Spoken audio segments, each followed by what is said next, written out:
मग असं हे प्रेम तुमच्या आमच्यामध्ये नशिबामध्ये मिळालं पाहिजे. आपल्या जीवनाचं मोक्ष कशात आहे, आपल्या जीवनाचं सार कशात आहे, हे ज्याला कळलं ना माईबाप, त्याचं जीवन सार्थकी झालं. काय झालं? त्याचं जीवन सार्थकी झालं माईबाप. आता हा जो उत्सव आहे हा चंपाषष्ठी निमित्त उत्सव आहे, बरोबर. चंपाषष्ठी निमित्त 6 मार्गशीर्ष शुक्ल प्रतिपदेपासून तर षष्टीपर्यंत हा उत्सव चालतो. भगवंताचा भंडारा, त्याच्यानंतर त्याची यात्रा, उत्सव, तळी भरणं आणि भगवंताचा नैवेद्य दिला जातो वांग्याचा, बरोबर ना. भरीत वांग्याचा नैवेद्य दिला जातो. म्हणजे जे चातुर्मास जी लोक पकडतात, पाळतात, ते इथून पुढे कांदा लसूण वांग खायला सुरुवात करतात माईबाप. आता हा अवतार खरं तर भगवंत जिथे तिथे काय आहे, सारखाच आहे, पण तो आपल्या अंतकरणामध्ये स्थिर झाला पाहिजे माईबाप. काय? आपल्या अंतकरणामध्ये स्थिर झाला पाहिजे, बरोबर आहे. आता बघायला गेलं तर खंडोबाचा अवतार हा शिवाचा अवतार आहे, बरोबर. खंडोबाचा अवतार हा शिवाचा अवतार आहे. देवादिदेव महादेव म्हणतो, पण भगवंत शांत जरी दिसला, भोळा जरी दिसला, शिव भोळा चक्रवर्ती त्याचे पाय माझे चित्ती. भगवंत भोळा जरी दिसला तरी तो भोळा, तो भरपूर रुद्र आहे. मग महारुद्रामध्ये त्याला सांगितलंय कसा रुद्र आहे भगवंत. जटाटवी गलज्ज जल प्रवाह पाभे तस्तले गलव्य लंब्य लंबितं भुजंग तुंग मालिकं डमड डमड डमड डमद निनाद वड डमर्वयं चकार चंड तांडवं तनो तनु शिव शिवं जटाकटाः संभ्रमं भ्रमप्प निलप निलझरी विलोल विच्चिविल्लरी विराजमान मूर्धनि धगद धगद धगद धगद ललाट पट्ट पावके किशोर चंद्रशेखरे रति प्रतीक्षण महा. असा हा भगवंत आहे, एवढा रुद्र आहे, पण तरी सौम्य अवतारात आपण त्या भगवंताचं दर्शन घेतो, मूर्तीची पूजा करतो, बरोबर आहे ना माईबाप. मग हा भगवंत, या भगवंतापर्यंत जाण्याचं साधन म्हणजे संत आहेत. संत आपल्यावर उपकार करतात, त्या उपकाराचं ऋण तुम्हाला आम्हाला फेडायचं आहे. सहज जरी मार्गदर्शन केलं तरी त्यांचं मार्गदर्शन आपल्या इतक्या हिताचं होतं, इतक्या हिताचं होतं की जीवनाचं सार्थक झाल्याशिवाय राहत. मग हे सार्थक समजून घेण्यासाठी तुम्ही आम्ही काय करतो मायबाप, कीर्तन ऐकतो, बरोबर आहे ना. कीर्तन ऐकतो मायबाप. मार्गदर्शन खूप मोलाचं असतं, इतकं मोलाचं असतं, इतकं मोलाचं असतं. चला सांगते. एक राजा होता, जरा धावता दृष्टांत घेते. एक राजा होता आणि एक राजा तो एका मंदिराच्या इथे जाणार होता. आता राजा म्हटल्यावर तो असा शांततेत जाईल का माईबाप? शांततेत नाही जाणार. राजा येण्याच्या आधी 10 मिनिटं आधी प्रधान येऊन गेला. प्रधानाने सांगितलं, बाबांनो असं असं आहे, राजा येणार आहे, साफसफाई मंदिराची करा, जिथल्या तिथे सगळे उठा, चला स्वच्छ करा. आणि प्रधानाने पाहिलं की त्या मंदिराच्या पायरीवर एक आंधळा बसलेला आहे. प्रधानाने त्या आंधळ्याला सांगितलं, बाबा राजा येणार आहे, तू इथून उठ. तो म्हटला, जा उठतो मी थोड्या वेळात. असं म्हटल्यानंतर प्रधान निघून गेला. 10 मिनिटांनी राजा आला. राजाने बघितलं की मंदिराची जिथल्या तिथे साफसफाई आहे. राजा पायरीवर चढणार तेवढ्यात बघितलं की तिथे काय आहे, आंधळा बसलेला आहे. आंधळा बसलेला आहे असं कळल्यानंतर प्रधान आधी पुढे गेला. प्रधानाने सांगितलं, ए आंधळ्या, ए आंधळ्या उठ की. असं म्हटल्यानंतर तो आंधळ्या म्हटला, काहीच बोले ना. मग प्रधानाने सांगितलं, अरे बाबा मगाशी तुला सांगून गेला उठ, तरी उठला नाही. आत्ता उठ म्हणतोय तरी उठला नाही. आता मात्र प्रधानाला वैताग आला. प्रधान वैतागला. राजा म्हटला, सारखा तुम्ही, तुमच्याच्याने नाही व्हायचं, सारखा. राजा पुढे आला आणि राजा पुढे आल्यानंतर राजा त्या आंधळ्यापाशी बसला. आणि आंधळ्यापाशी बसल्यानंतर राजाने त्या प्रधानाला आंधळ्याला सांगितलं की आता उठा का, मला मंदिरात जायचंय आणि असं पायरीवर कोणीतरी बसल्या असल्यानंतर मी भगवंताचं दर्शन घ्यायला जाणार नाही. त्यावेळेस त्या आंधळ्याने सांगितलं, तुम्ही ह्या राज्याचे राजे आहात का?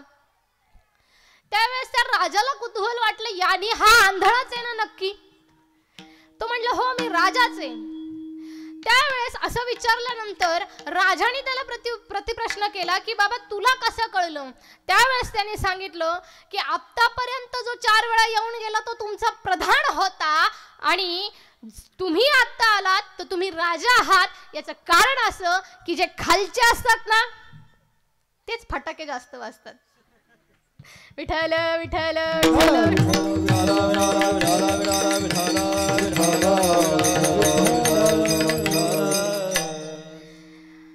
राजाने त्या आंधळ्याने त्या राजाला सांगितलं की जे प्रधान होता तो प्रधान एवढा वेळ एवढा बोला बोललात, पण मोठा माणूस नेहमी नम्र असतो. नम्र झाला भूता त्याने कोंडिले अनंता. ज्याला नम्र होता आलं संतान पुढे, भगवंता पुढे, त्याला देव भेटल्याशिवाय राहत नाही मायबाप. आणि म्हणून आंधळ्याने सांगितलं की तुम्ही मोठी हस्ती आहात. आणि एक नेहमी लक्षात ठेवा, आपणही आज सामाजिक राजकीय क्षेत्रात काम करत असतो, आपणही समाजामध्ये वावरत असतो. जो मोठा असतो ना तो कायम नम्रपणा घेतो मायबाप. कारण मोठं व्हायला जेवढं खाली झुकाल तितकं मोठ्या झाल्याशिवाय राहणार. म्हणून आंधळ्याने सांगितलं की तुम्ही राजे आहात आणि म्हणून तुम्ही नम्रपणे बोललात. राजाला ही गोष्ट आवडली. राजाने सेवकांना सांगितलं या आंधळ्याला आपल्या बरोबर दरबारात घेऊन चला. दरबारात घेऊन गेल्यानंतर 4-5 दिवस मस्त आंधळ्याची मजा झाली. प्रधान एक दिवस आला आणि राजाला म्हणाला, तो आंधळा काय तुम्ही फुकटचं खायला घेऊन आलात का? तो आंधळा फुकटचं खायला घेऊन आलात का? त्याचा काही फायदा तर करून घ्या. राजा म्हटला बरोबर आहे, आज मोतीचा व्यवहार करायचा आहे, आंधळ्याला घेऊन या. राज दरबारामध्ये मोतीचा व्यवहार करणारा रत्नपारखी आलेला होता आणि रत्नपारख्यानी मोती दाखवले. राजाला भयंकर आवडले. रत्नपारख्यानी कमी दान दिले, राजाने दुप्पट दान दिलं. व्यवहार ठरला. पण प्रधानांनी सांगितलेली पाल चुकचुकली राजाच्या कानात की अरे त्या आंधळ्याचा काहीतरी फायदा झाला पाहिजे. मग त्याला राज दरबारात बोलवलं आणि त्या आंधळ्याला सांगितलं, बाबा असा असा व्यवहार ठरलाय, मोती घ्यायचे आहेत, आता हे मोती तू बघ. तो प्रधान म्हटला, राजा तुमचं डोकं ठिकाणावर आहे ना? तो आंधळा, व्यवहार ठरलाय मोतीचा, त्याला कळणार आहे का? राजा म्हटला बघू तरी. आंधळ्याने ते मोती हातात घेतले आणि हातात घेतल्यानंतर आंधळ्याने सांगितले, हे मोती खराब आहेत, हे घेऊ नका, हे मोती ओरिजिनल नाहीत. असं म्हटल्यानंतर राजाला प्रश्न पडला, हे मोती ओरिजिनल नाही मग नक्की कसे आहेत का म्हणून विचारल्यानंतर आंधळ्याने सांगितलं की राजा, शंख शिपल्यामध्ये मोती तयार होत असताना तो मोती बंद होण्याच्या आधीच पाण्याचा थेंब आतमध्ये गेल्यामुळे या मोतींचा आकार हा लमकुळा झालेला आहे. कसा आहे? लांब झालेला आहे. आणि ओरिजिनल हा मोती नाही. संपूर्ण शिंपल्यामध्ये त्याची वयोमर्यादा प्राप्त केल्यानंतर जो मोती तयार होतो तो ओरिजिनल मोती असतो आणि तो गोलाकार असतो. आता मात्र राजा प्रचंड खुश झाला आणि खुश झाल्यानंतर सेवकाला सांगितलं, या आंधळ्याला न्या आणि याच्या जेवणामध्ये 2-2 चमचे तूप जास्त वाढवा, 2 लाडू जास्त द्या. असं म्हटल्यानंतर पुन्हा काही दिवसांनी प्रधानांनी सांगितलं, राजा तो आंधळा एकाच कामासाठी आणला होता का? परत वापरून घ्या. परत वापरून घेण्याच्या आधी घोड्यांचा व्यवहार ठरत होता. घोड्यांचा व्यवहार ठरत असताना मार्गदर्शन सांगते बरं का, आयुष्यात कुणाचंही मार्गदर्शन कुणालाही वायात जात नाही. जाता जाता कुणी सांगितलं ना हे घर कुठं आहे, तो देणारा सुद्धा मार्गदर्शक असतो मायबाप. आणि ज्याला ज्याच्या मार्गदर्शकाची किंमत कळते त्याला उपदेश कळतो. संतांनी जो उपदेश दिलाय तो उपदेश समजून घ्यायचा आहे. मार्गदर्शक आपल्या आयुष्यात कोणत्या रूपात येईल हे तुम्हा आम्हालाही सांगता येत नाही, म्हणून मार्गदर्शक सांगते बघा. त्या घोड्याचा व्यवहार ठरत असताना सगळा व्यवहार ठरला. आंधळ्याला घेऊन आले, आंधळ्याला सगळं सांगितलं आणि असं सांगितल्यानंतर आंधळ्याला सांगितलं की असा असा हा व्यवहार आहे, एवढी एवढी दाम ठरलेली आहे, फक्त घोडे चेक कर चांगले आहेत का. आंधळा त्या घोड्याजवळ गेला आणि त्या घोड्याच्या पाठीवर थाप मारली आणि आंधळ्याने सांगितलं, हे घोडं काही कामाचं नाही, ते यात्रेत नाचायच्या कामाचं आहे, हे घोडं तुमच्या कामाचं. राजाला प्रश्न पडला, हा खरंच आंधळा आहे ना?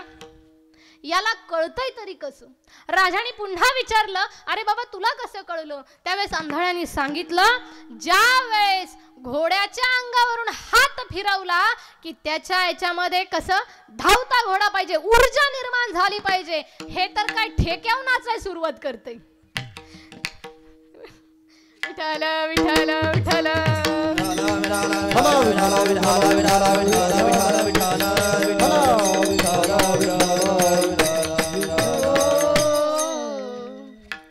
हे ठेक्यावर नाचायला सुरुवात करताय म्हणजे हे घोडं तुमच्या कामाचं नाही.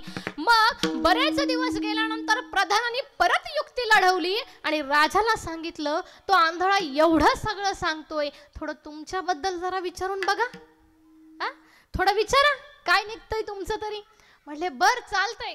राजाच्या मनात आलं. राजा आंधळ्याजवळ गेला आणि आंधळ्याजवळ गेल्यानंतर राजाने सांगितलं, तुम्ही एवढे चांगले आहात, असे आहात, तसे आहात. थोडं स्तुती केली त्याची, नाही का. स्तुती केल्यानंतर त्याला सांगितलं की तुम्ही एवढं सगळं करताय, माझ्याबद्दल थोडं सांगा ना, तुम्हाला कळत असेल तर माझ्याबद्दल थोडं सांगा. आंधळा म्हटलं सांगेल. काय सांगेल, पण तुझ्या आईला जाऊन आधी विचार, तू नक्की पोरगा कुणाचा आहे. काय सांगितलं, तुझ्याबद्दल सांगतो, पण तुझ्या आईला जाऊन आधी विचार, तू नक्की पुत्र कोणाचा आहे. आता मात्र राजाची तंतरली. आता मात्र राजाला काही कळेना. राजा गेला, आईजवळ गेला, आईच्या दालण्यात गेला, आईला हाक मारली, सर्व गोष्टी झाल्या आणि आईला खूप प्रेमाप्रेमाने कलकलनी घेऊन राजाने विचारलं, आई खरं सांग, खूप वर्ष लपवलं. काय आई, खूप वर्ष लपवलं, आता मात्र खरं सांग. खरं सांग आई, मी कुणाचा पुत्र आहे. त्यावेळेस आईने सांगितलं की बाबा, आम्हाला काही दाम्पत्य सुख नव्हतं, पण आम्हाला ह्या राजगादीवर बसण्यासाठी पुत्र हवा होता आणि हा पुत्र आणायचा कुठून, हा प्रश्न ज्यावेळेस आम्ही संकोचात होतो त्यावेळेस आपल्या स्वयंपाक घरामध्ये जे काम करत होते त्या जोडप्याला 2 संतती झाली, 2 पुत्ररत्न झाले आणि अशी ही संतती झाल्यानंतर आम्ही काय केलं, त्यांच्याकडून एक पुत्र आम्ही दत्तक घेतला आणि तुला मात्र राजगादीवर बसवलं. आता मात्र राजाला हकीकत कळली. राजा पुन्हा आंधळ्याकडे गेला आणि आंधळ्याला सांगितलं, आता सांग मी मुलगा कुणाचा. मला कळलंय, पण तुला काय माहित आहे ते सांग. त्यावेळेस आंधळा म्हणाला, तुला कळलं का तू मुलगा कुणाचा आहे. तो म्हणला हो, पण तुम्ही सांगा मी कुणाचा आहे. आंधळा म्हटला, येडा का खोळा, तू आचार्याचा आहे. कुणाचा आहे, आचार्याचा आहे. मग राजा पुन्हा संकोचात आला की मी आचार्याचा आहे हे मला कळलंय आईकडून, याला कोणी सांगितलं. राजाने आंधळ्याला विचारलं, तुम्हाला कसं कळलं ते सांगा, बाकी राहू द्या. आंधळ्याने सांगितलं, अरे राजा, तू आचार्याचा याचं कारण असं, जेव्हा जेव्हा तुझा व्यवहार चुकला तेव्हा तेव्हा योग्य मार्गदर्शनाने मी तो व्यवहार बरोबर केला, तुझा ठराव मंजूर केला आणि तू मला बक्षीस म्हणून काय दिलं, 2-2 चमचे तूप आणि 2 चमचे लाडू. विठ्ठल विठ्ठल.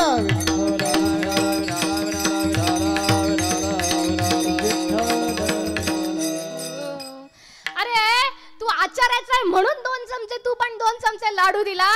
तू तर खरा खानदानी राजा असता तर हातामधलं कड काढून दिलं असतं, गळ्यातली मण्यांची माळ काढून दिली असती. म्हणजे विचार करा मायबाप. सांगण्याचं तात्पर्य हे होतं की मार्गदर्शक आयुष्यात कोणत्या स्वरूपात येईल सांगता येणार नाही.